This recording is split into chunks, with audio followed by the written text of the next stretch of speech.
to the November Citizen Involvement Committee meeting.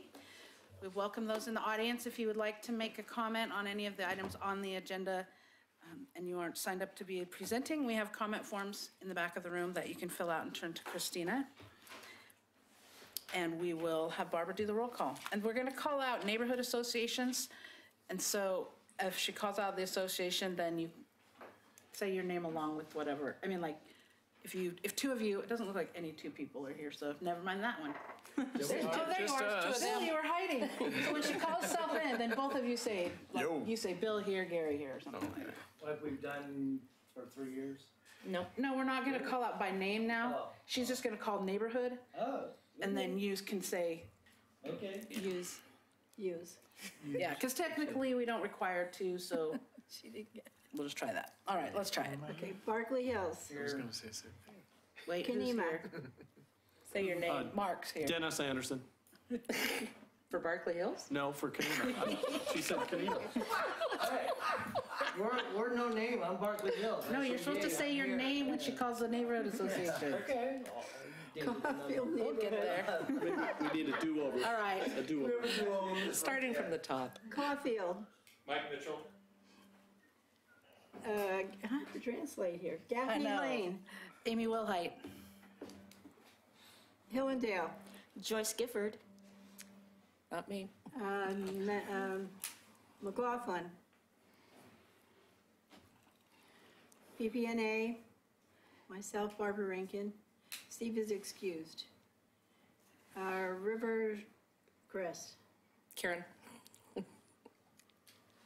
South End. Bill is here. Gary's here. Woohoo. Two Rivers. Brian Boyce. Tower Vista. Greg Johnson. Christina. Brian and Tony. Okay. All right. We are going to switch our presentations around and we'll let the fire district go first because we know that you sometimes get called out and appreciate your time coming. So come on up to the podium and introduce yourself, and if you want us to pass those around, you can just start them on one end. Start those along there.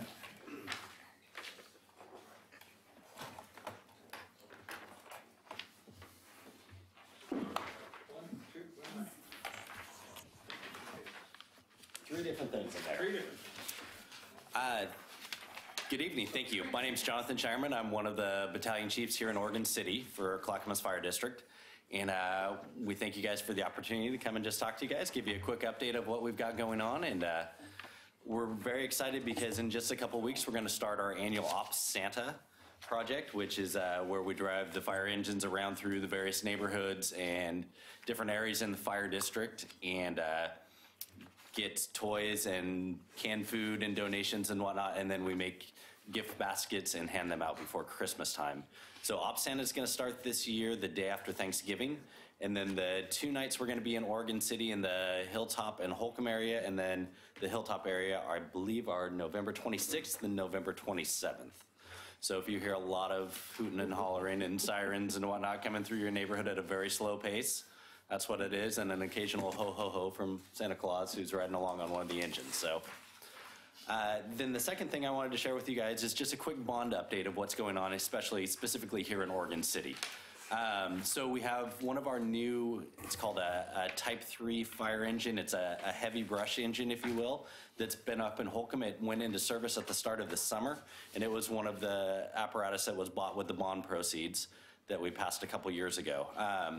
That engine itself, I believe, went on over 70 some odd calls this summer, including conflagration deployments to Central Oregon, to Warm Springs, Sisters, down on the Southern Oregon coast in Coos Bay. I'm sorry, not in Coos Bay, in Brookings on the Chetco Bar Fire. And it also went down to California this last month. So it's been a very busy new engine. So then we also have, if you've been up at the post office lately, you've noticed that we're missing a fire station, and that it is now actually under construction. So we moved into that phase, and we're very excited to get Station 16 moving along again, and hopefully by this time next year, we'll be back in that station and staffing it. A couple additional pieces of apparatus, the tractor-drawn aerial or the tillered ladder truck is going to be the new Truck 16, which will respond out of the new station. And then South End Station 17 has a new engine 317 out there as well that just went into service this last month. We've got all kinds of other bond projects going on throughout the fire district, but those are the ones that are specific to Oregon City. And with that, I'm happy to answer any questions you guys have, or Quick question, what, bet. the numbers changed, like on the engines, you say 16, now it's 316. What's they did. And the reason behind that, so CCOM, our regional provider for dispatch services, along with WACA, which is the Washington County Area Dispatch Center, the PSAP, it's a public safety answering point, and then Columbia County all went in together and bought a new CAD system, or computer-aided dispatch system.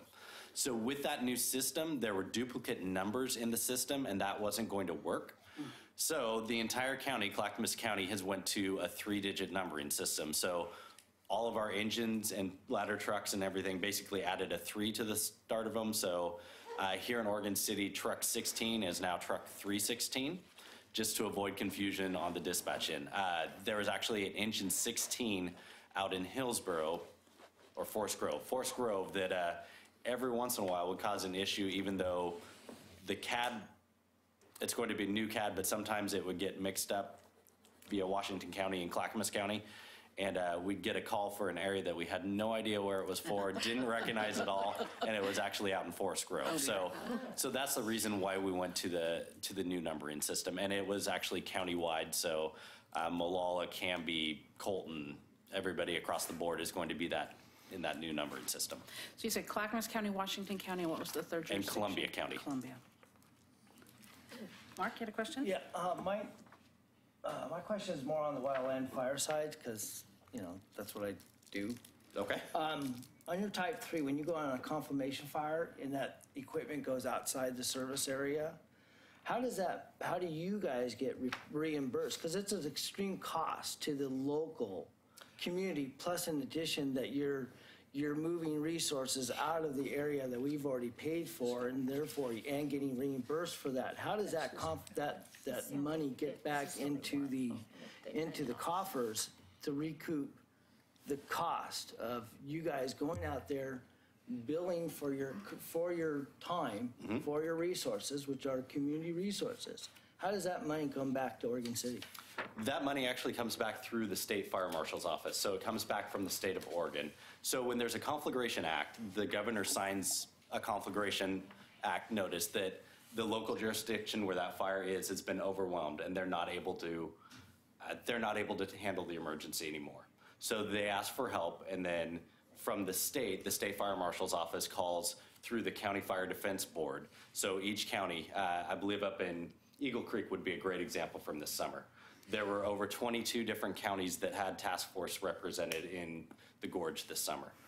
So everything's been overwhelmed for, Cascade Locks would be a great example in there. They were overwhelmed and they asked for help. So we sent help. All the costs of that are reimbursed to the fire district, including the callback overtime for the firefighters to be replaced here. And then, so we do lose a little bit we don't have that piece of apparatus specifically here anymore. However, we have reserve apparatus that we're able to replace and fill in for those apparatus that have went.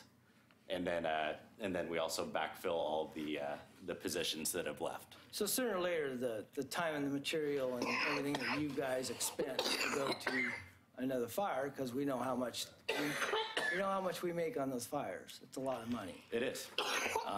We spent 60 days out there and made $200,000. So it's not an issue but that's a lot of money to come back. And that's a private contractor. That's not you guys, and you're more expensive than us.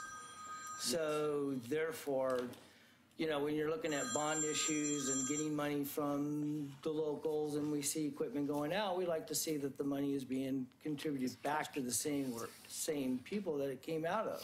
So that's why the question.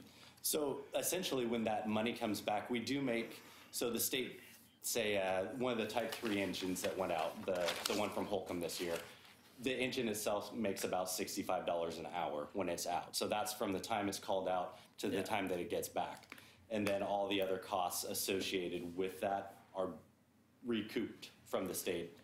Do you have those numbers, how much Clackamas made this year? I don't have the numbers yet. We're still working with the state on It takes all of 4 it. months. It does. It takes a while. We had 6 different conflagrations that we responded to this year. So all those numbers aren't back. I know from the first one in Warm Springs, the total bill that we sent for the state was about $103,000 for the total cost. Yeah. So it's a significant cost to the state. It's not cheap. No, it's not. But if you're in that community, and hopefully at some point when we need help, others are going to be able to come Warren and help Springs, us. So. the Warren Springs tribe Okay. are great firefighters. Mark, I think we got answer. Any other questions that we have? Okay, thank you very much. I think you should introduce your companions. Yeah. I was going to say, are they still back there? They're there. So this is the crew from the John Adams Station. This is engine 315. Patrick Dunn, Lieutenant, B shift. Shondor Pongratz, apparatus operator, B shift. AJ Stuck, firefighter, B shift. Great. Thank you. So right now, this is the engine crew that's responding out of the John Adams Station. And we also, while we're getting the temporary station set up at the community college, we also have Truck 316's crew out of the John Adams Station right now as well. Oh, so that hasn't been set up yet at It's the college? getting very close, hopefully within the next week or so. Okay, so that explains why more things are going up Lynn and going farther. Yes. The sounds are going to be different. Okay. Yes, it does. So again, it's a temporary, unfortunate setback, but in that transition time from when we went from cleaning all the temporary station that we had up at Station 16, there's that temporary time where we're getting all the mobile home that was behind the old station. It got moved up to the community college campus, and they're still working on getting the utilities hooked up and the temporary bay for the ladder truck set up. So it's getting close, and hopefully within the next week or two, it'll be all done and finished, and they'll be up there full time. Okay. No, I run for my pulse point every time I hear a siren. And the other day, it was like a medical call on Myers. And I'd heard it come all the way up Lynn, and I'm like, wait a minute. That would be why. That's why. Yep. Okay. All right. Thank you very much. You bet. Thank you guys for your time. Thank you. All right. Oh, we will now get a library update. Good thing we let him go first. They're not running, so it must not be Oh, a okay. call out. They never run anyway. You got it. Thank you for having me here tonight. I'm Maureen Cole, Library Director, for those of you who don't know me. And tonight I just want to update you on what we've been doing in the library since we've opened. As of October, this past October 15th, we've been open in the entire building for 1 year. And so the statistics going forward from November will kind of we'll start comparing ourselves to how we've been doing from last year coming forward. So let's see. Christina left. When you come back up, can you turn those lights down just a little bit, or does that not work in this meeting? Just because for...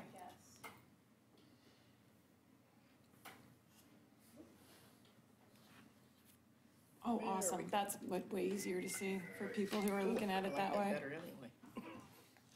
So, as you know, when we started planning for the addition, we wanted to be sure that we showcased the Carnegie portion of the library and retained the ability for everybody to enjoy the park and the library space in the ways that everybody was used to doing it from years on. So I just wanted to have a couple pictures of the whole place. I think this is about 1938 from what I'm recalling. On the left, that's 1960s. Karen Morey told me to call that the snout, the thing on the front. On the right, that's Pam Bloom and her brother Ricky standing at the slide. Oh. I just love that picture so much. I just had to have it. And here's what we look like now. So you can see that the Carnegie portion is clearly showcased. It looks good from all angles. I don't think she's got a bad side. In the entryway now, I finally, now that we've been there a while, I finally got a dedication plaque up. It's made from the wood, some of the wood that came from the site. We used the wood in multiple ways. We used it for the laptop bars upstairs, and we used it for all of the shelves. We call them stacks where the books are, the side panels and the canopy tops. So we used a lot of that wood.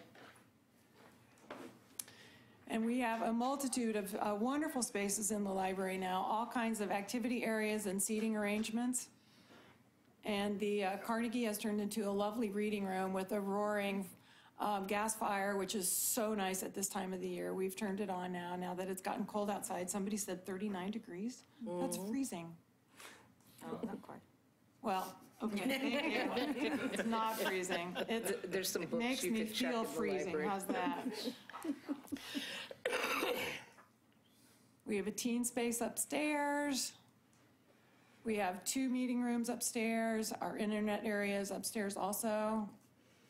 Our reference desk, there's one of the laptop bars I was talking about. There's lots of areas with chairs and tables tucked away. That's what I could kind of see through the stacks. That was like just last week or the week before, when it was so nice before it started raining. It was incredible. So the benefit of having that 2-story building is on one side feeling like you're in the treetops, like a treehouse effect, and on the other side you get that great view all the way to West Lynn. So one of the things that we've been able to do since we're in the new space, now that we have all these spaces, is have lots of programs. And our programs have upped significantly. One of them that we have every Saturday is Lego Lab, and then we display the creations that the kids create. It's held in the community room, which is where we have most of our programs, not all of them, but most of them. We even have all the story times there, which is really great because the kids are not distracted by all the fun things that we have in the children's area. So they're much more likely to listen to actually the story time going on. The kids are a huge focus at the library. They're not the only focus, but they're a huge focus. So this summer we got a lot of help from Chief Charlton and Chief Band for the summer reading program. And with the help of Willamette Falls Media Center, we created a really nice promo. And then we did this like competition, and the kids earned a sticker for their reading time, and their sticker was a quarter, and they could decide which cutout to put it on. And since I'm an employee from the city of Oregon City, I have to say I'm really excited to say that Chief Band won, but it was a very close contest, and Chief Charlton is pretty sure that the game was rigged. So probably be hearing about that on MSNBC pretty soon. Anyway, next summer, yeah. Both of those departments did donate $250 to the library for a future butterfly garden, because this was all wrapped up in a Build a Better World theme for summer reading. It was really, really fun. And we kicked off the summer reading programs with Touch a Truck. And this is another event that brought the departments together. It's super convenient, and we love being right across the street from these guys behind me. Not only do they have like really cool trucks, but if anything went wrong, we knew they would be right there. And they have run across the lawn a time or two. But the police brought their SWAT vehicles, the fire officers brought their trucks out. We had Public Works there. We think about 500 people that day. It was a huge success. So this is an event that we're going to continue to have annually. And then we had weekly events. This was a Chalk It Up. We've got a great outside space. This is Can You Build It? Using cartons. Bubblicious on your right, Harry Potter Birthday on your left. This is Zaniac. Kids are pretty excited. So that's the interior of our community room. And this was the Eclipse. We gave out over 1,000 pairs of Eclipse solar glasses that we got through a little grant program that the libraries were all doing. And then we had a program that day. In that small picture in the middle, you can see that's the Eclipse being broadcast on some channel. And we have monitors around the library that are linked together so we can show things like that if we want. Daily, what you will see there is like our lineup of programs that are upcoming. There we are at National Night Out. We had a bubble machine. Really, if you ever want to make friends with kids, all you need is a bubble machine. And then on the left are 2 dogs that we have reading to the dogs. On the top is Igmu, and on the bottom is Oakley. Kids really love that. And then one of our signature events is May the 4th Be With You. Now that we have more space, we can even do more fun things with this. And we spread out using the entire building, and we got more cosplayers this year than we ever had before.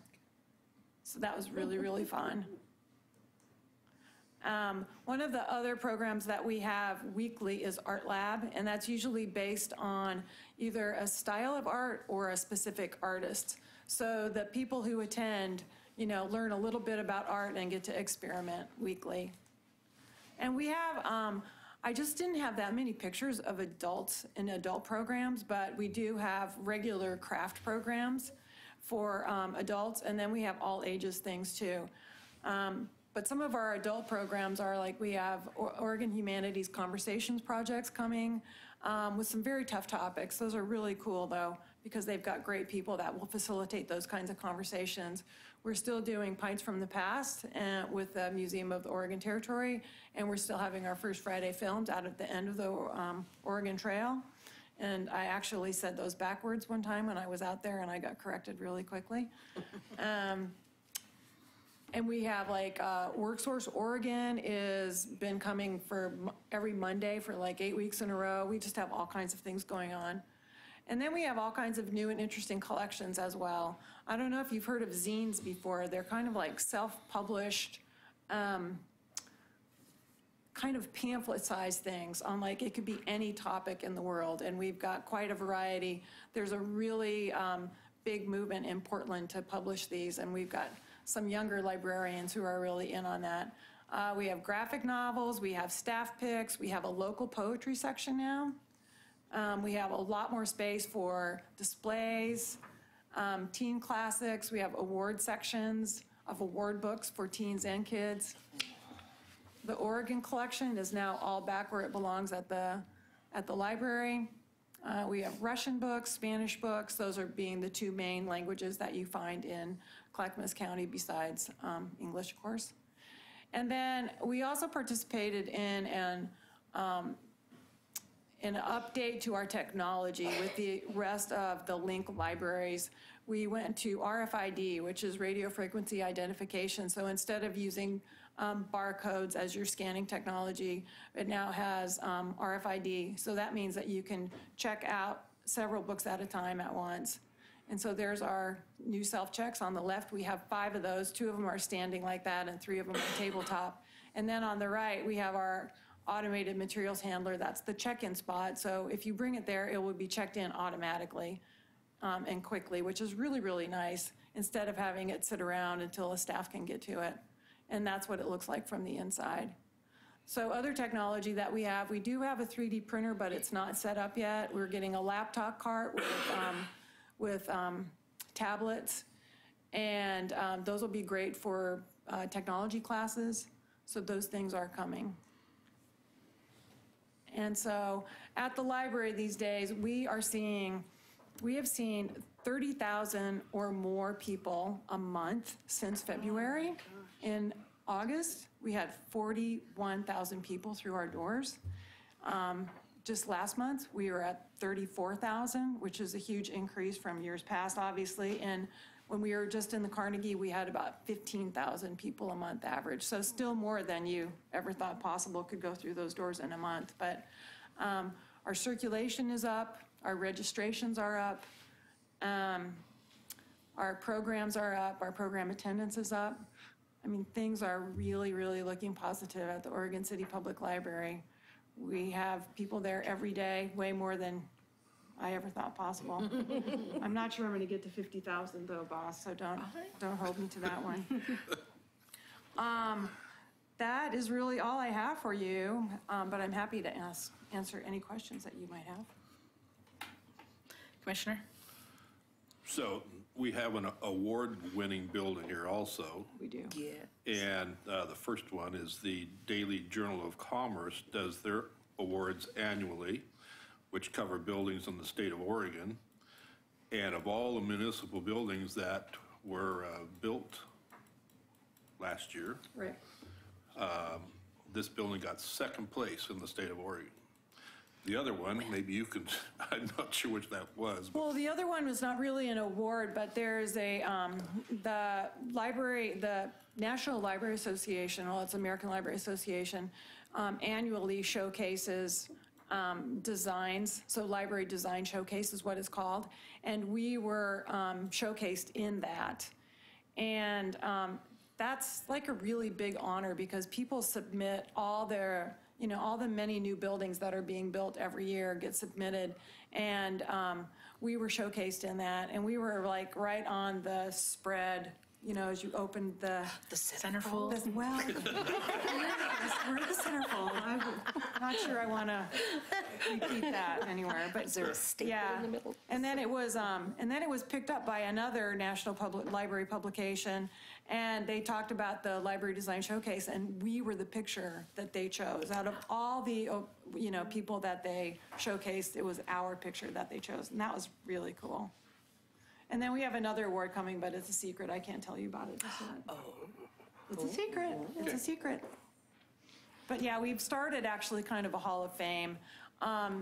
Inside the building, over going to the community room, the geochron is there. That was donated. It's the big world map with the time thing on it, which is very, very interesting. And we've started hanging some plaques on that wall. It looks really great right there. Yeah. There's also plaques on the book.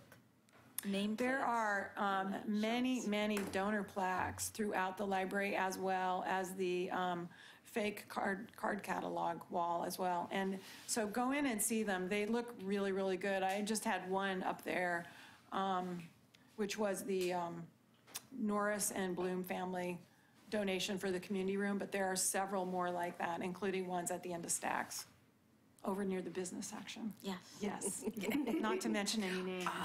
Yeah. Any other questions for Maureen? Great. All right. Well, thank you so very much, and I hope to see you all at the library. Yeah. See me in the Oregon collection. Okay, Christina. Thank you. Well, I get to be a presenter tonight. Exciting. So I am here to help you pass on information to your neighborhood associations to help your members make effective comments in land use applications. So I attached just our one kind of two-pager FAQ, but I'd like to kind of walk through some of the points, and then more importantly, walk you through our website and how to get access. So a little bit is going to be a run through our website while I talk. And I'm happy to answer lots of questions. Being a planner here for 16 years, I can tell you when I get really good constructive public comments, I like it because that means I can respond constructively to them. And when I get very unconstructive comments or vague comments, I don't know what to do. So they end up just being added to the record.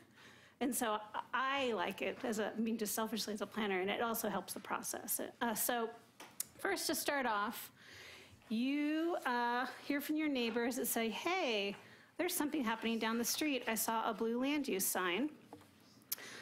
The way you can get more information, either you received a transmittal from one of our planners that had the one-page notice, or you can walk to the blue land use sign in your neighborhood and read it.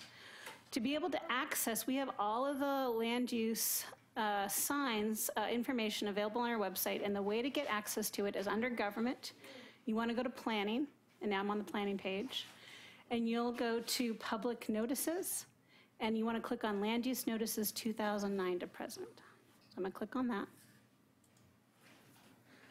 And typical.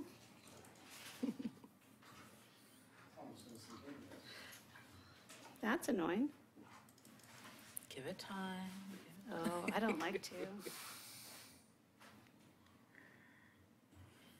Well, what I'm going to do, let's pretend that we are already at the site, and we're going to find a land use notice. What's ironic about that? I know. And I don't know if this is just not working on our computer, but let's just do historic. So this one came up to the Historic Review Board. Let's see, noticing. Okay, so let's say you're in the McLaughlin neighborhood and you noticed that there was a land use sign. And you went and you clicked on, and hopefully before we're done we can figure it out, but you've clicked on the file number and this notice pops up. So you have a lot of information in the notice to help you with next steps. One, it tells you the date of the hearing if there is a hearing. So this is what we call a type 3 application. So type 1s are over the counter and you don't get public notice. This would be like a sign permit. It's clear and objective. Anybody can check the box and give the permit. Type 2, we do send to a 300-foot notice of neighbors, but it is a staff approval unless appealed by the city commission. So those would be things like site plan design review, subdivision, minor site plan. Type 3 requires, and those are still clear and objective, but they have enough of a lens to look in that we want to make sure the public, there's a little bit more discretion. So we want to make sure that the public has the ability to look at the findings and appeal it to the city commission. But the criteria is still pretty clear and objective. Type 3 goes to the planning commission if you were doing a conditional use or a master plan or a planning commission variance, or the historic review board application. The historic review board is type 3. And type 4 applications are ones that go to the city commission. So that might be a zone change or an annexation or a legislative file, which I'll talk about a little later. So we can tell here we have a historic review board application. It's going in front of the historic review board on Tuesday, October 24th. This is the file number. In this case, it happened to be an expired previous file, so they had to reapply. Here's the owner, then we have the applicant. We put the request, so they're requesting a new office building in the McLaughlin Conservation District. The address, and look at me, here, this is me. This is really important. This is the planner you want to talk to. So if it says contact person, you want to call that person up, and often I have my email, or the planner does, and I apologize, and this is when I was supporting the Historic Review Board last month, but oftentimes you'll have the email for the planner or the phone number. And I think the best thing you can do is if you have any questions, contact the planner, because our job is to support the applicant, to support neighbors, to support Tony, to support anybody. We're here to help everybody through the process. So we encourage, please do call us or email us if you have questions. You have the neighborhood association that the application is located in, and this is also another really important piece, and that's the approval criteria. So in this situation, we have Chapter 1740, which is the Historic Overlay District, and Mixed Use Corridor, which is the underlying zone. And so you can also get access to the city code book, and I'll show you when we're done how to do that. But this is the criteria that the staff person is going to be writing their staff report on. And most importantly, this is the criteria you should be looking at in how you write your comments. Because, once again, if you can tie your comments to applicable criteria and why you think the applicant does or does not meet it, that can help the decision makers, be it a staff decision or the planning commission or city commission. And then down here, it has a little more information about the deadline. Oftentimes, if you want your public comments to go on the agenda packet, we generally like it 10 days ahead of time. So you'll see, sometimes we have less, Historic Review Board has a little less, but they'll have a comment period deadline. Lately, for the Planning Commission, we've been saying 3:30 p.m. Before the day we mail it out, and it'll be laid out, as well as 3:30 p.m. on the night of the hearing if you want us to be able to give it to the planning commissioners ahead of time. The, let's see, another piece, we keep this on here, but if your neighborhood association wants to appeal a land use application, you need to do it at a duly noticed meeting prior to the filing of appeal. So under 1750-290C, we have some specifics. So please do contact the planner if you have an inkling that your neighborhood association wants to do the free appeal, because we want to make sure you do it right and not that you've gone through 90% of the process and we say, oh, you can't get it because you missed something in the process. So please do contact us and we'll work with you to make sure that you've done everything you needed. Does anybody have any questions about the notice before I move on to how to get access to the code criteria? Okay, now let's all cross our fingers that we can get back to our website and that it works. The other link was working now. Okay, it was. No, it's working on my phone. Oh. Well, that's convenient. Hey, William, you can walk around and show. Gather around the fire. I'm going to shut down the PowerPoint. Maybe it's just, maybe Mo's pictures are too much for the computer. Let's go back up. It's just not wanting to be here. Well, that's... Hey, Christina, I have one question on the Sure. appeal process. Can a neighborhood association appeal a land use in another association? I'm going to defer that to Mr. Conkle because I know that's a question. I'm sorry, because yeah, currently you can. As long as it'd be the same requirements, you would have had to have Right. commented. Right, it's all about staying in one track. Yeah, exactly. yeah. Yep, so if you okay. have standing as a neighborhood association and the neighborhood association, you know, it submits comments at a duly noticed meeting and then gets authority to appeal at a duly noticed meeting, but it doesn't matter, right? Yeah. Currently, the way it's Understood. written. But we do it as a neighborhood, not as, gotcha. Correct. Yeah. I think Chrome is going to help us out.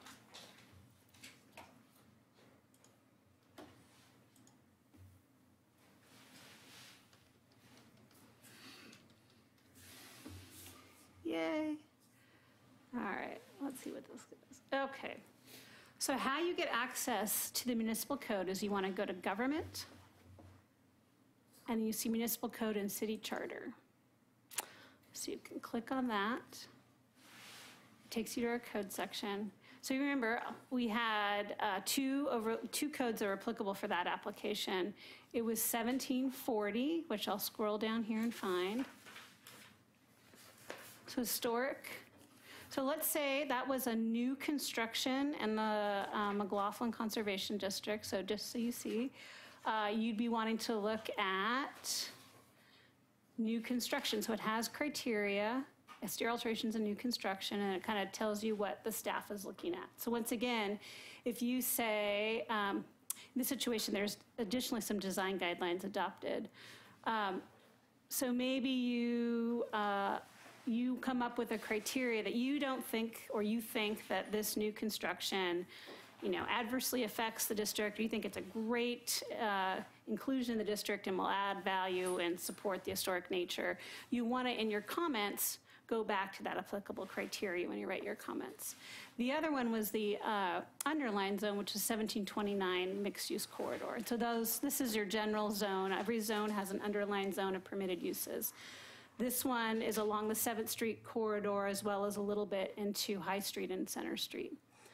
And these are the permitted uses and dimensional standards. So how high, what are the setbacks, and so forth.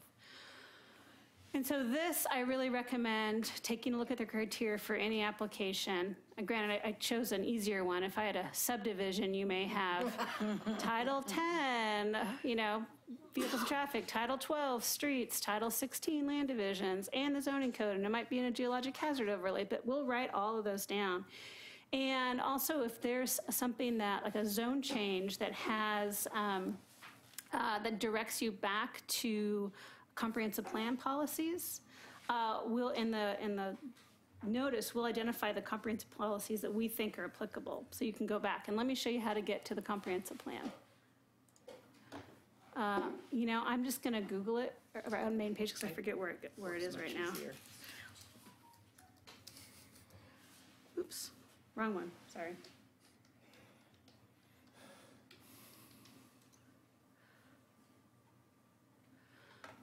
All right. So the comprehensive plan was adopted in 2004, and that's our guiding document. And so the idea is the comprehensive plan are the policies of the city, and then the municipal code is then enacted or amended to implement the comprehensive plan. So if you're doing a zone change, for example, you are moving from one zone to another, maybe you're doing a comprehensive plan map amendment, or maybe there's other things that trigger comprehensive plan goals, you can open this. So an example, I'm just going to grab a chapter. These are some open. So here's a goal, and then there's a community and comprehensive planning. Ensure that citizens, neighborhood groups, and affected property owners are involved in all phases of the comprehensive plan program. Then there's 2 policies. So oftentimes you'll see like goal 2.2 or policy 2.1. So you can look up into the comprehensive plan and read those goals and policies and say, oh, I think those are applicable, and I hear my comments related to them. So the other aspect, so now we found the application, and now we can go back online. So I'm going to go back to where we started today under government and planning and public notices, land use notices. Come on. Now it's going. Yeah. It's spinning Okay. before. So I'm going to make it easy. We're going to go 2017. Neighborhood, we know it's McLaughlin, and I don't think I've updated it, so I'm going to go active and apply. You can scroll down here.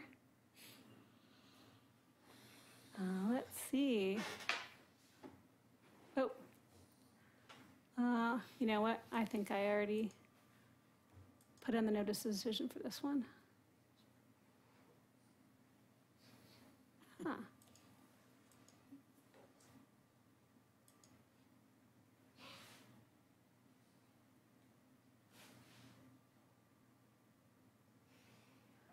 Well, now I'm feeling bad because I just updated this. It just disappeared. What did I do? Did it start in 16? No. Russian hack. They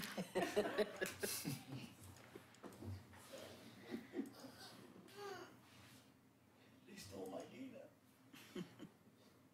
Is that our new default that we're going to blame the Russians? Okay.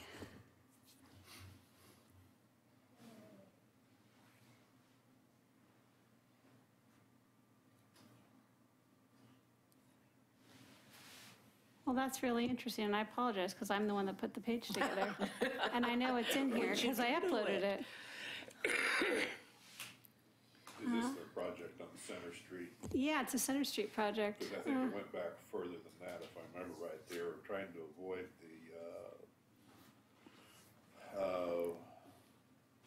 the SDC. Yeah, it Yeah, should be. getting your SDC fees on it.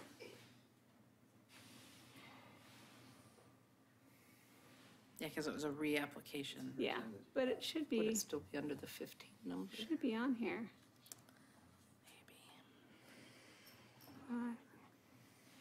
Well, I'm going to grab one. Let's see, let's That's grab okay, this one, one. TP 1701. Don't go too big. Oh, this is in your neighborhood. Okay, so Barbara this likes was last spring. It also, 8-lot subdivision. Let's see. So we have the map and the notice, and we often can put the applicant's complete application, so you can get access to the applicant's complete application. So by going there, and the key is we only put the applicant's application up to help you kind of start the process. We are not set up to put the whole land use record on this website, and we do say in a notice on the top. Once again, if you have a question about the record or you do want to get information, contact the planner because we can get you that information. So we are continuing to clean up this, and I wanted to give you some updates on this. Our goal is to clean up the have only active files, and we've had a couple of years that we have not uploaded the notice of decision and closed out, so that's some of my homework to do this next month. But as we start to the new year, we hope to have just active land use files in this database online. The other thing that David Knoll, our GIS coordinator and website coordinator, is doing, which I think you'll be really excited, is we're gonna move towards an option for a subscription notice. So if you would like to get notices of land use applications in your neighborhood, you can subscribe, and when a planner publishes their land use application page, you will get a push notification that says, hey, did you know that this is in your neighborhood? We're still working on the kinks. I can't say exactly, but we're hoping sometime this summer that we'll get it out. And you can, ideally, you can sign up for as many neighborhood associations if you want. So, for example, with Rivercrest, maybe you want to look at Rivercrest and South End. And so you can click on Rivercrest for like Karen and South End. Or maybe you're a glutton and you want to click on every neighborhood association. I already get everything. Then you can. But I think the goal is you can follow as many as you want. And then the idea is the planner will, in a sense, send you a notice as soon as it's active. And then you can get access to the criteria, what the applicant's submittal is, and then most importantly, the deadlines. When's the deadline to submit? When's the application, hearing, and so forth, so forth. So you can get back to your neighbor association and determine what kind of comments you want to have. Let's see. That's kind of the main pieces. I did notice, Joyce let me know that there's a link on the page that is not quite right that says orcity.org/planning/land use. I'll make sure that's cleaned up on the version and let you give that back out to the group.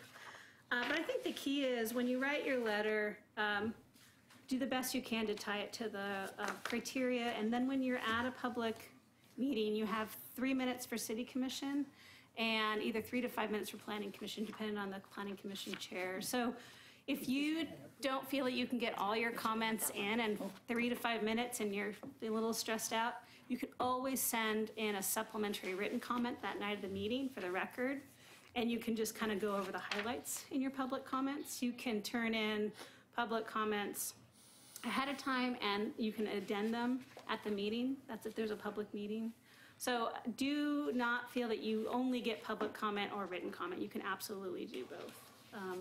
And we do encourage it, and we understand sometimes people don't like to make comments in front of the public, but you can read. We love, write it out, have your main points. The most you can do is, explain why you're here and why you feel it was worth it for you to get in your car and drive to City Hall and speak on behalf of the application, either supporting it or not supporting it, in enough specificity that our appointed members of the Planning Commission, Historic Review Board, and our elected officials can be able to respond to it. So as I always like to remind everybody, anecdote does not equal data. So you can tell a story of something that was some of the reason why you came here, but then, take it to that next step and explain why that the application is not you don't believe is meeting either a comprehensive plan policy or a specific code criteria. Does anybody have any questions? I've just got a quick comment. Sure. Can you go to the homepage? Yeah. Just a website suggestion. A couple of years ago, I think it probably was, Amy and I worked on a little study group on the redesign of this website. And the intention of those quick links across the bottom was to be things that people went to most often. Mm-hmm. And I suspect, I'm guessing, but I think land use notices would probably be next that's not there. And they're a little buried now, I think, for a lot of people. So there's space there. I think we have to think about having another one for land use notices. Add it to the banner. I think it'd get used. I will definitely pass that on to Laura Turway, Community Development Director, and see if that's an option. Thank you. All right, any other comments, questions? All right, I think you've sufficiently have our eyes glazed over and Oh, come on. Just kidding. No, just keep reinforcing, read the criteria. Well, yeah. you're more than welcome to turn in public comments without criteria. It's just, I want you to feel that your time and effort was useful to your goal. Right, because it doesn't meet any criteria. I mean, if it doesn't talk about any criteria, it's hard to even take it into account. Right, we'll always take, we'll always take public comment in regardless. It's just, it doesn't help the decision makers. Right. Okay. That is all I Okay, have. great. We'll move on to public comments for items not on the agenda. And first up, we have Betty Mum.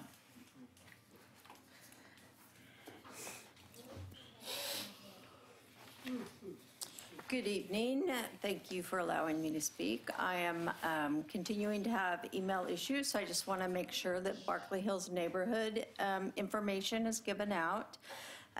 So we at Barkley Hills Neighborhood Association will be meeting on next Tuesday, 7 p.m. at the Founders Clinic. We are going to have a presentation from the director of the Founders Clinic.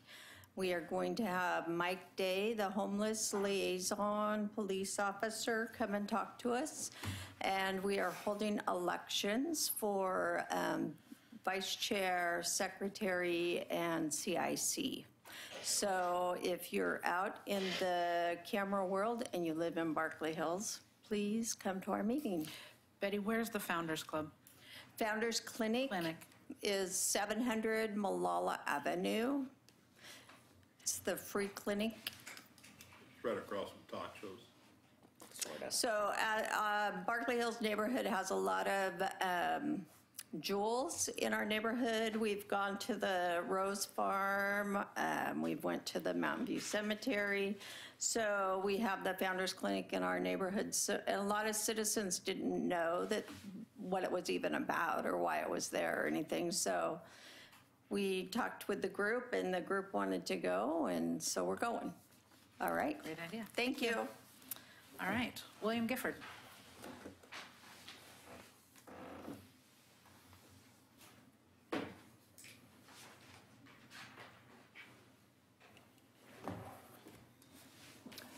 Madam Chair and esteemed members and representatives of our neighborhood associations, my name is William Gifford. I live in Oregon City. There was a comment also about the web page. When you go to that planning, where was it? Government planning. And then on the right-hand menu, there's down at the bottom, it says neighborhood associations.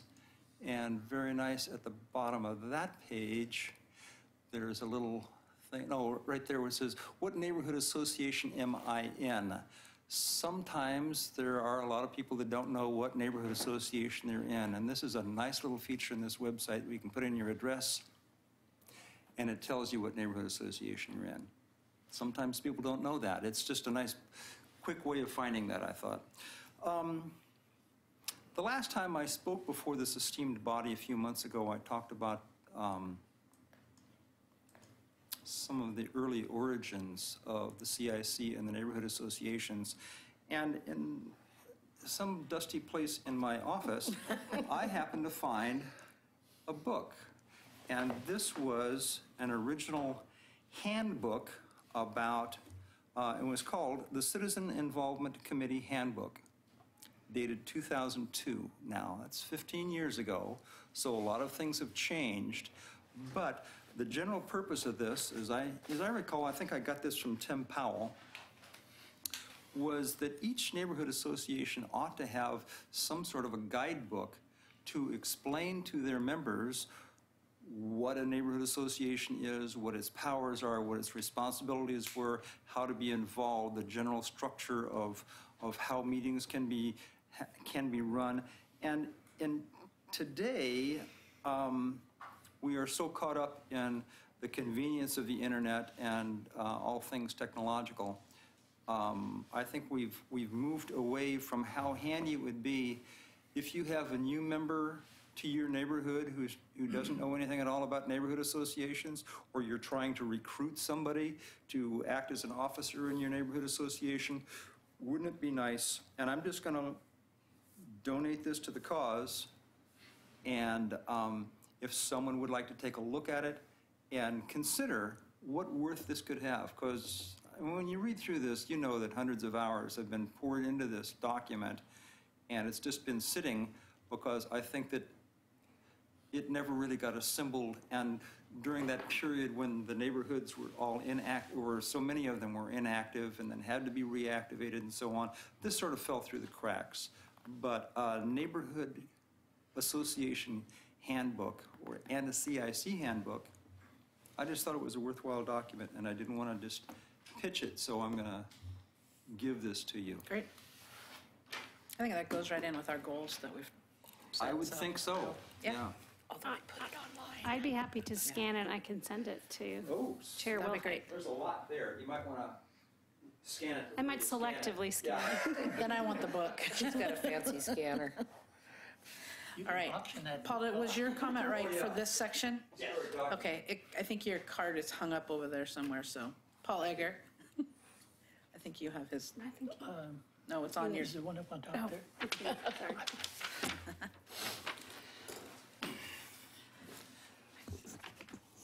Thank you. I'm Paul Edgar. I live in Kenema. This last month, a libelous statement was written into the Oregon City News about me. It was signed by the treasurer of the Kenema Neighborhood Association, making it a document of an officer of a neighborhood association. It was full of lies, and it harms me. It was libelous via an interpretation from an attorney. I wanted to put you guys all on notice to say that some things like this should not happen, period. There's a decorum, there's being civil. But in reality, it did happen. I sit on multiple boards, commissions, committees. I'm on a half a dozen nonprofits on boards. I'm 77, I've been married 55 years, and I've got 2 kids through 16 years of college, and I've been a small businessman. Successful. I just didn't think that we got that low, that a neighborhood association would authorize through their steering committee to publish something like this and have it go out. And it harms me. It harms me in my activities that I do. I'm at this point in my life where 90% of everything I do is giving back to the community. I'm working on nonprofits to help the homeless veterans. I'm working on regional nonprofits, working for the Village Coalition for Interfaith Solutions.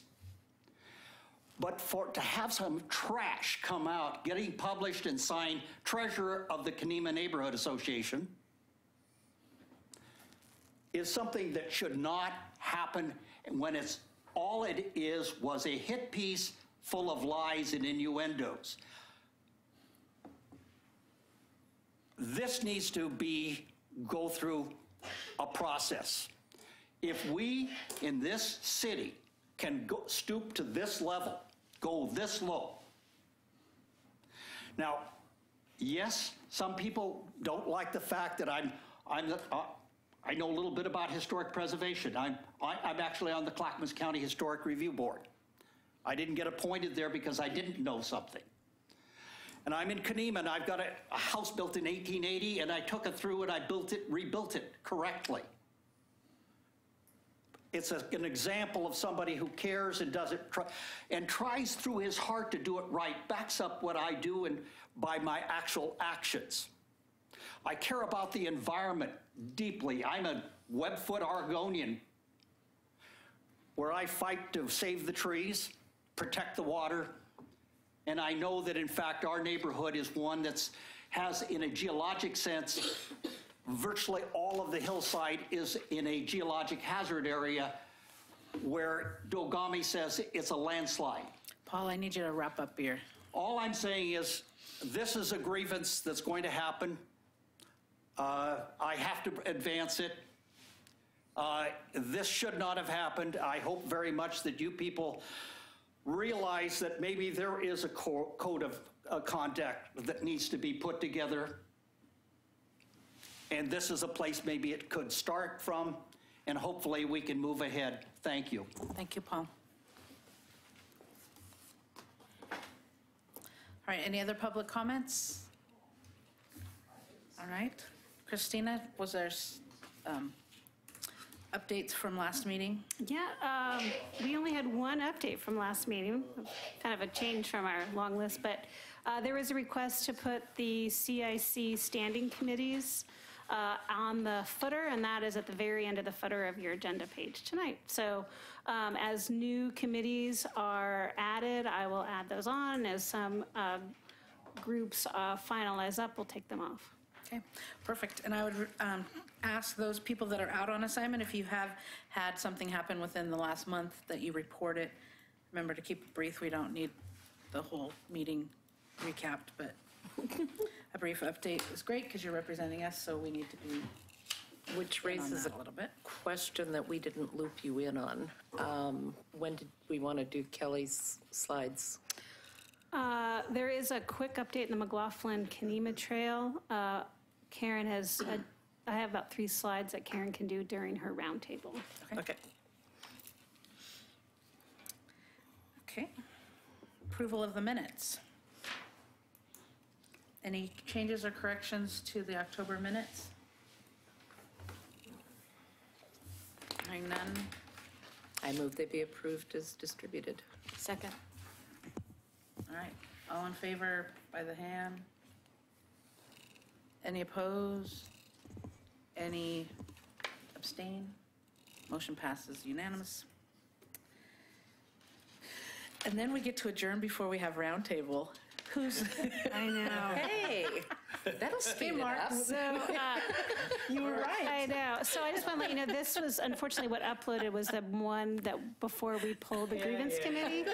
So I will, when this is done, I'll bring up the grievance committee agenda after this. So we can All move right, on I'll towards switch them roundtable. around. 7 goes up. Okay, roundtable. We'll just start right over here with Commissioner Shaw. Well, I really don't have lost Vern. anything, so I Okay. thought what I would do Sorry. is ask if anybody has questions for myself here as commissioner, so. Great. We are a rowdy bunch tonight. Well, Freak ass. Here was your chance. Tony? I don't have anything. And he's not going to ask if we have questions. Christina? I do have some updates. Just a reminder that deadlines for the mayoral appointments to CIC are as follows, and I'll send this in an additional email. December 4th is the deadline for names to be sent to Katie Riggs, and you can send more than one name. January 3rd, the January 3rd City Commission meeting, the mayor will appoint the members. And remember, this is every neighborhood association is up for reappointment. It's not a term issue. It's every 2 years, everyone's reappointed. The CIC's first meeting in 2018 is February 5th. So we will not actually we'll have a December meeting, but not a January meeting.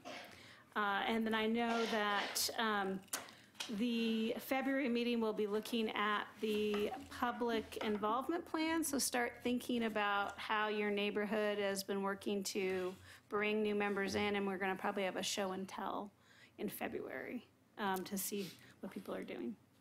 It'll also be elections. And elections as well. That is all I have. All right. Vern? Tower Vista. We had on an October meeting, 2 officers decided they could no longer continue with the schedule. One of them had some medical conditions and grandchildren issues, vice chair, so we no longer have a vice chair. And the secretary took on some ongoing education that conflicted with our meeting schedules. So we're in a bad spot. We're down to 1. So, and maybe probably has happened in other places. We just need to work on it and get back up to have a full complement. But those And one of them is, I think did you catch that on the CIC that Georgia is no longer an alternate to that because she. No, we didn't receive anything about that. Pardon? We didn't hear anything about that. I guess maybe I should have sent that information. Georgia Well, resigned. I Okay. did thought you see the minutes. If you sent it to Katie, that goes online, but it doesn't get to the CIC She may stuff. not have, Katie Okay. may not have Okay. been on there, but I know there was minutes from that October meeting. Yeah. So if you, just a reminder, if you do have any changes in membership, you can send it to me, but make sure you also CC Katie Riggs. Right, you gotta hit both sides. Okay.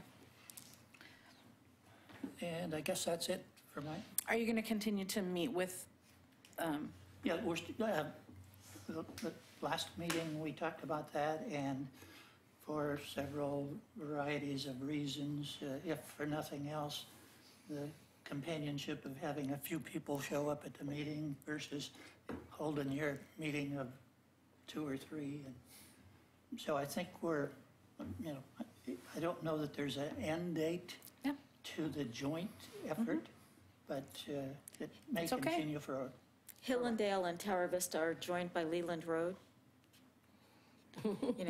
That's kind of Big link. our connection, a big connection point between the two neighborhood associations. But on the other hand, Hillendale Neighborhood Association had some new people step up.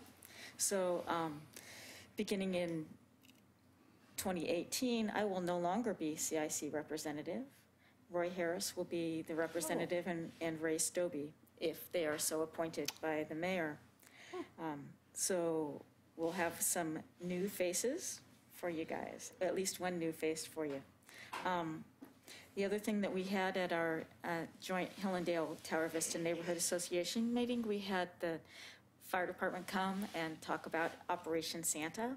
And one of the things that the fire department, they mentioned too, is that they're starting what they're calling as a single medic in a car unit that is going to be able to go out to some of those medical calls so that it doesn't take the entire big rig to go out for somebody who's having indigestion and afraid they're having a heart attack. So somebody, it's for evaluation purposes.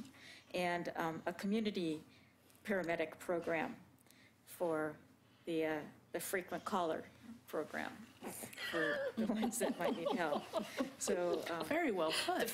Isn't that nice way of saying that? And from the police department, they had a really successful shred event. So make sure you're taking advantage of those. And the big thing we had at our meeting was ICON came to talk about the development next to Wesley Lynn Park that the citizens voted twice not to allow them to build. And so there was some changes made as to what they were going to put on the easement that was allowed for them on the park property. And with that change, those of us at that meeting moved by and unanimously voted that our land use chair, William Gifford, wrote a letter of support for that development. And I know that there's been some communication over chit-chat that some people are upset regarding that development. But I think if you really look at what the easement allowed and what the development is putting along that easement, that it met all the criteria. And so we looked at the criteria, Christina, and made sure that it was going to satisfy the criteria. So again, that's why we have our neighborhood association meetings. We're for land use. I mean, that's our primary mission. And so we had this meeting. Not a lot of neighbors showed up. So we still don't understand why. We try to get the news out there. We even put it out on Chit Chat that we're going to be talking about this at the meeting. People don't want to hear, the facts. I think sometimes their minds are made up ahead of time. But Hillendale, we will be meeting with Tower Vista. Tomorrow night is our steering committee meeting, and it's going to be at Mazatlan Mexican Restaurant. If you want to join us, come order dinner at 6:30. The meeting will start at 7. Thank you. Barbara? Okay, Park Place neighborhood met the third Monday of October. We had a general meeting. It was very well attended. We have new officers. And Tony Conkles gave us the State of the City report, and Pete Walter showed us he was trying to show us an overhead, but it didn't work, so he did his best. We'll have a meeting the Monday before Thanksgiving, a steering committee meeting, and that's about it. All right. Gaffney Lane, in October, we had our steering committee meeting. What we've just started doing, we're very proud of ourselves, all three of us, on our steering committee, and we planned our agenda so that I didn't have to do that by myself. Our meeting will be next Thursday, this Thursday, the 9th. And we have, Kelly Reed is coming, we just switched land use, the planners, so Diliana will be coming with her, but we had asked her to give us an update on land use. Sometimes it's hard when you go online to figure out where they are in the process, and sometimes people come to your meetings before the pre-app and then they go away. And so people are continually asking, but you go online and can't find them. So we've asked for an update on things that we had heard about before. We're going to talk about some businesses in our neighborhood. So we're all excited about that. And we'll have good treats again. The Meadows Courtyard makes us fun treats every time, so we never know what we're going to have as our refreshments. Sometimes they're themed, and sometimes they're just fun. They treat us well. Two of the committees that I'm on, one is the project advisory team for the Equitable Housing Project, and Steve Van Heverbeek and I are both on that. We had our first meeting on the 24th, and we met basically going over the overview and the scope of the project that we are tasked with to help kind of clean up the code and what do we need in Oregon City as far as equitable housing. We had they've done a really good job of picking citizens at large and getting people there that I've never seen before, so it's really nice. There's a really good group of people that'll be there that will get some new information. So we're trying to plan our next meeting. We did one of those polls, when can you come, and we're waiting to hear about that, so we'll let you know when we have that. The other is the first Thursday of the month, I go to the Community Development Department Stakeholders Group. Architects, developers come, and I'm there representing the citizens. We get updates from the Planning Division, the Building Division, and Development Services. They have come in, and so if you have any questions about how many applications have been coming in and how many permits and the staffing, that's what they talk about, and then they ask for input, and I've gotten really good input from neighborhoods to present back at this meeting, questions on permitting, or, hey, I want to go and build a accessory dwelling unit. Do I have to pay $40,000 in SDCs? Those kinds of good questions that help. So that is my update. Okay, so neighborhood news. We had our steering committee last month, and our meeting is a week from Thursday. Nothing exciting on the agenda. However, I am going to be attending the National Natural Resources Committee meeting this Wednesday. What I suspected is true. The other 2 oak trees in front of Mount Pleasant School, according to an arborist, are not healthy puppies. And so NRC has that on their agenda Wednesdays. And since we haven't had time yet to meet and bring it up at the Neighborhood Association, I want to kind of see where things go on Wednesday. But apparently they're no happier than the one that decided to lay down in the middle of Lynn Avenue in the middle of the night. So, and so I was on the McLaughlin-Kanema Trail team. I gave a report at the last meeting, but Kelly Reed graciously has sent us some pictures that are better than me drawing in the air like I was doing before. So the previous slide was one of the better pieces of the trail, but not developed. It's just a footpath. Your next one shows one of the strains of our proposed route. It will be having to parallel McLaughlin for some some distance, but there'll be plans for some kind of barricade or separation for the walkers from the highway. And hopes for future development that allow a better walking trail for the final plans. Next one, that's a trail. I think this is in Old Kenema Park, I'm guessing. So they'll definitely I be didn't wider. take this piece of the walk. Okay, and the next one, and this is going through Kenema, and this is where you can really see one of the issues that we were looking at. Kenema was built for a two-wheeled wagon and a horse.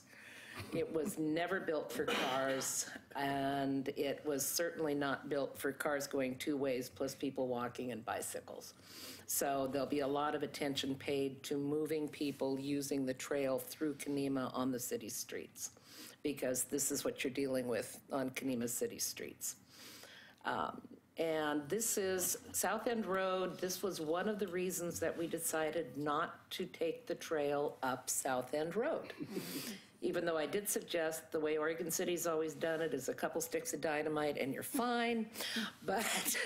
That was the 19th century version. But this would take, yeah, I know. They don't play it that way anymore. So this is one of the, shall we call it, pinch points that deterred us from looking at South End as one of the routes on this trail.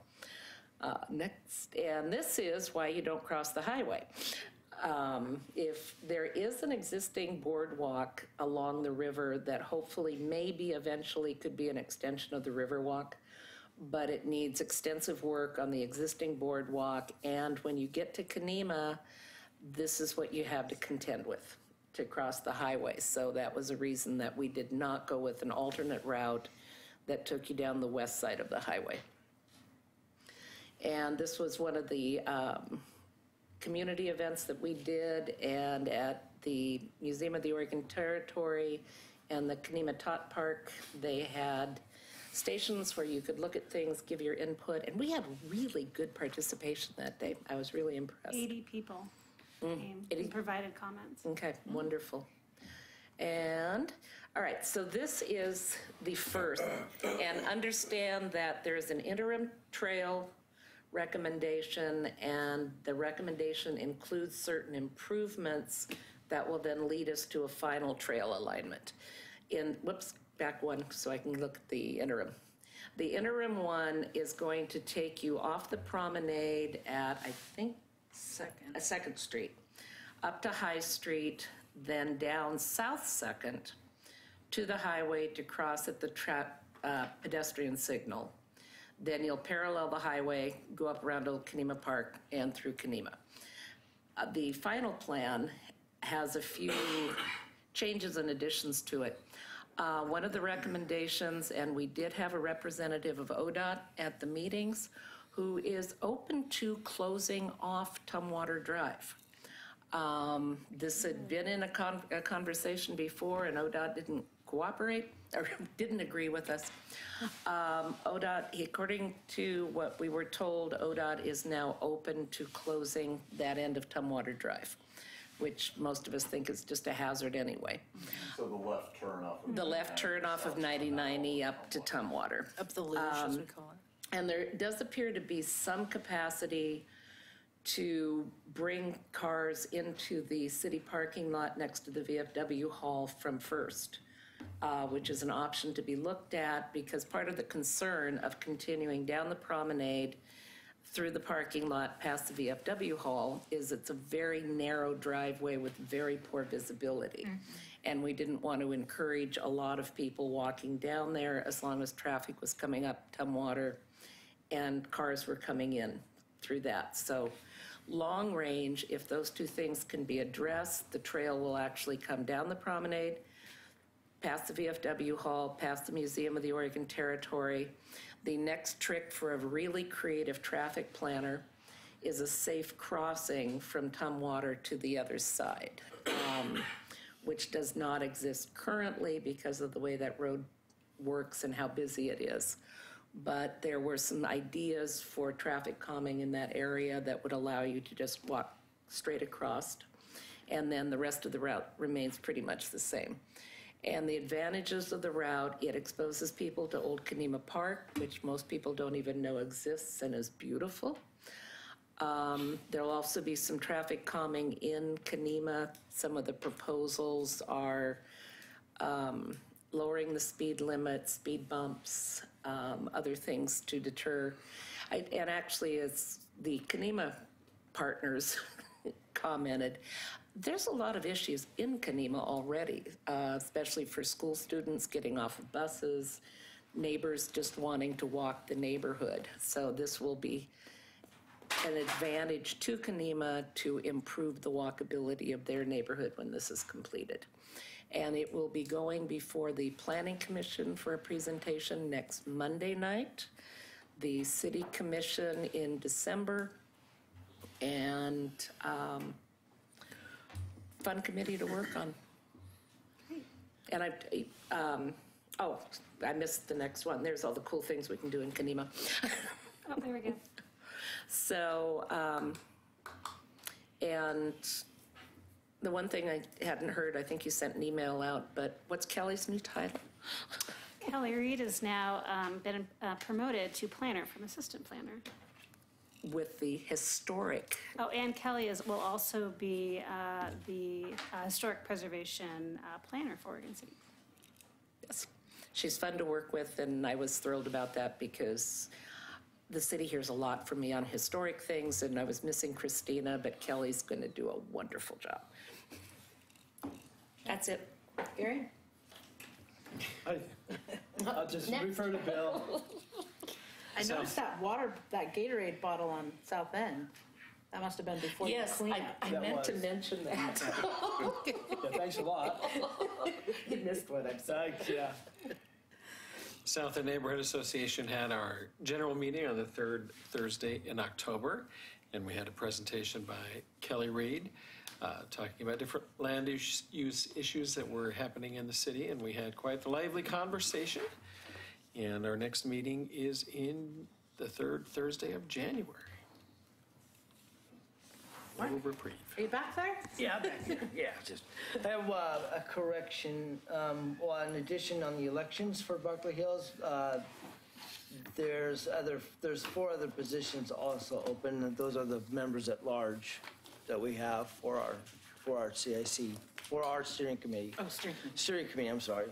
There's, as part of our steering committee in our bylaws, we're asked to have 4 members as a full steering committee.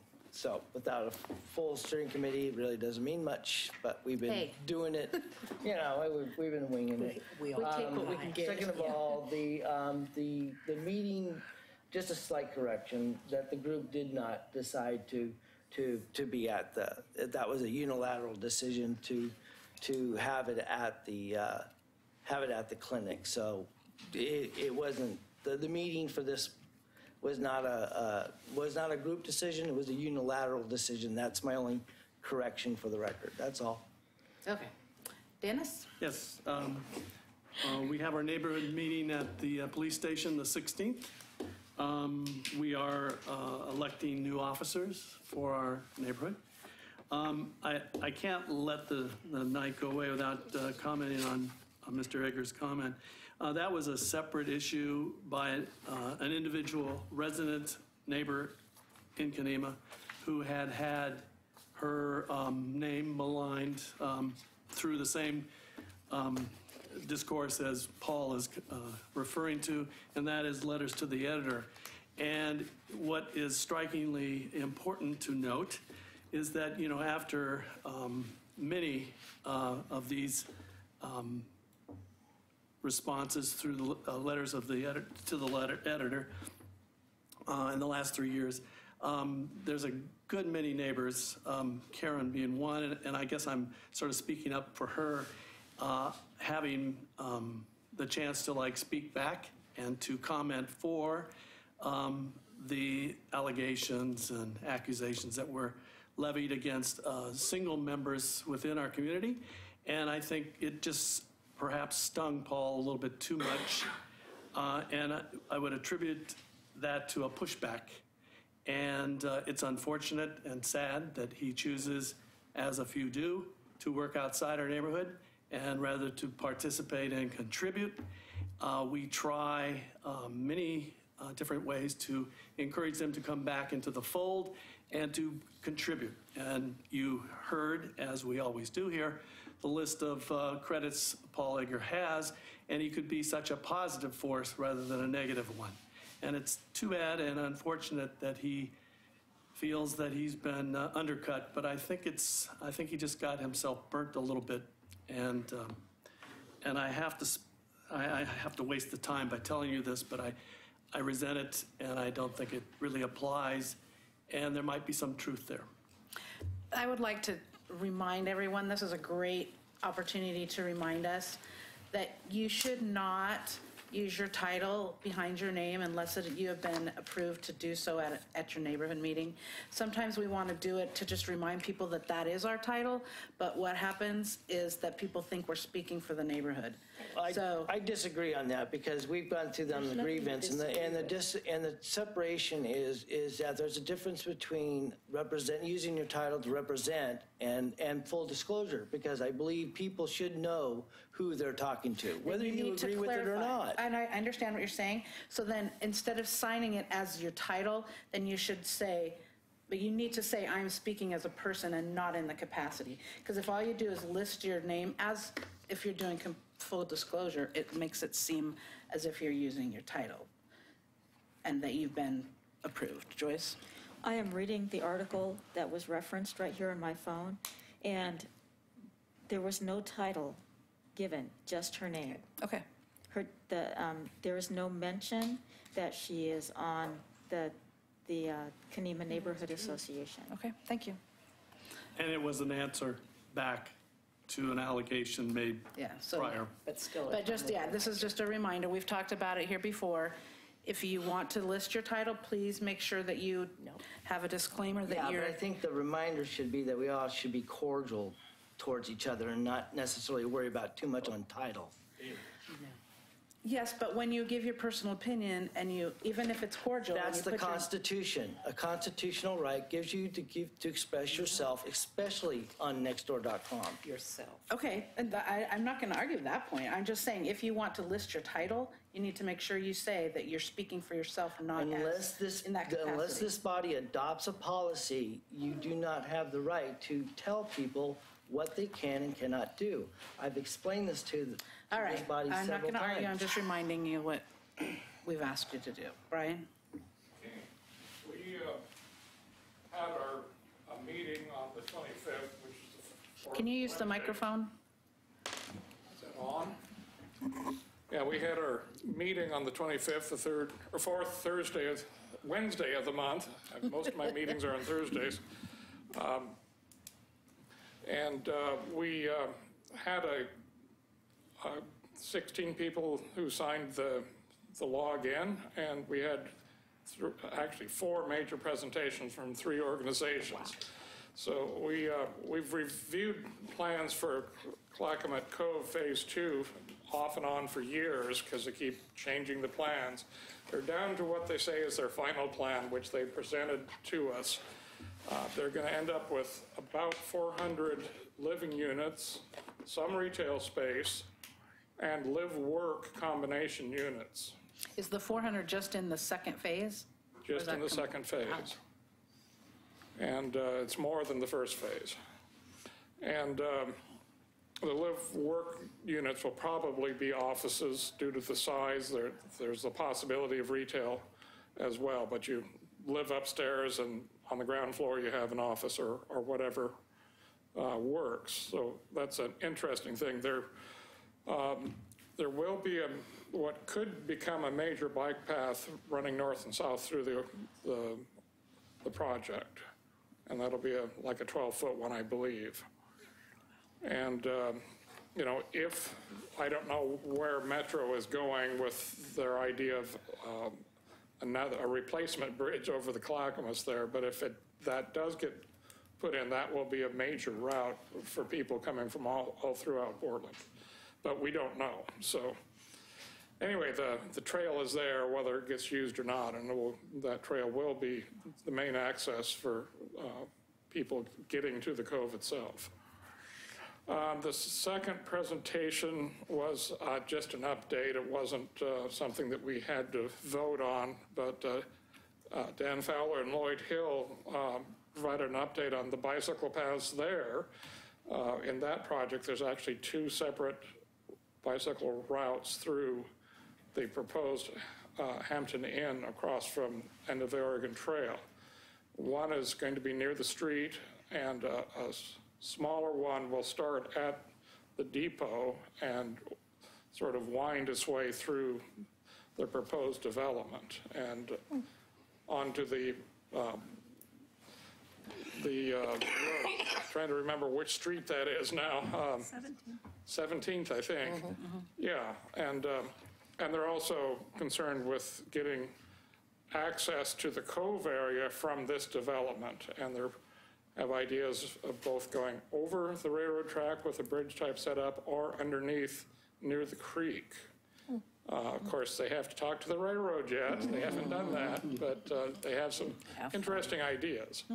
But anyway, the city did ask that there be that connectivity, and that you could drive from the depot through this development. And so that is being planned. And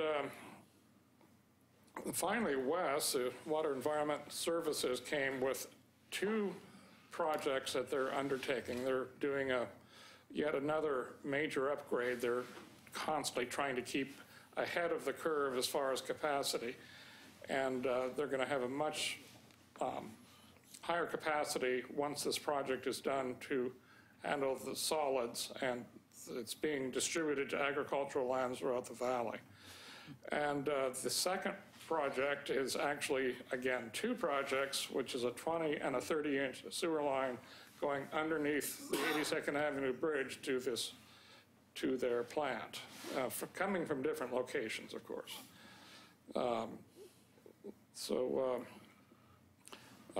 So you can see they need to increase their capacity, because that's a lot of sewage potentially. So anyway, so that was what we heard about and talked on. Okay, do you have a question? Where do you hold your meetings? What? Where do you hold your meetings? We're holding them at River Shore now. The place that we were going to hold them at is no longer there. So, Where at the River Shore do you?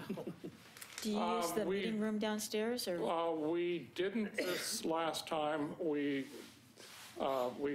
There's a separate roomlet that's not walled off, not far from the door, and that's where we met this time. But we filled it to capacity with the people that we did have. Can you make sure to get to Katie Riggs where your location is, because it still just shows to be determined? Yeah, we were going to be doing it at the depot, but the depot's no longer there. Right. So. Yeah, if you could let her know, that way people can come if they didn't get a postcard. Great. Chair, can I? Brian, did the Two Rivers Association, Neighborhood Association, take a formal position on the hotel, on the Hampton Suites? Yes, it did, and we approved it as far as our concerns. Okay. We didn't have any major objections to it. Okay, Mike.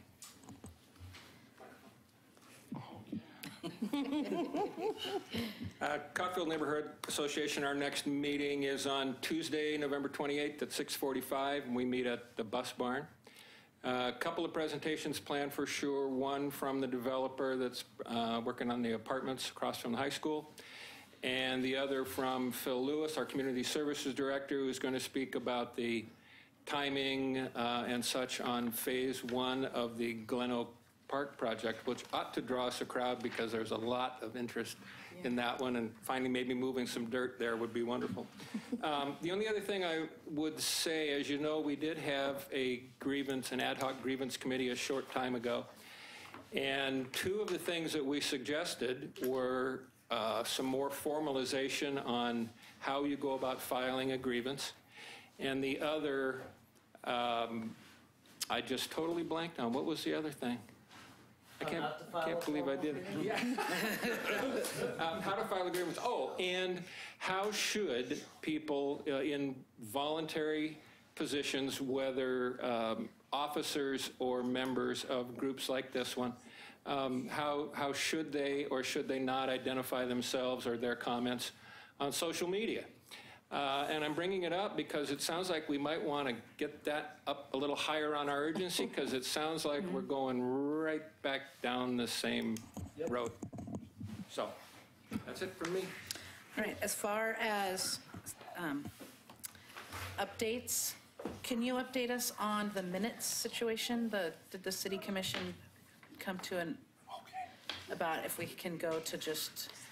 If I could do that by email, because I'm not as clued in as I should be. And I can do that by an email to everybody. Wednesday. Okay, because I believed it was at the last meeting. So yeah, that would be the thing, to just let us know if we can go to just action minutes instead of... Yes. Just real quickly, the updates I have for liaison, I have to get back about Mike Mitchell's request for a land use link on the main website and kind of the process. We would need to go in-house to get that. I like the idea, so hopefully there's no pushback. I'll send the dates for the CIC appointments again, and then I'll get back regarding what the City Commission adopted for revised minutes. Great. Any other comments? All right, we are adjourned.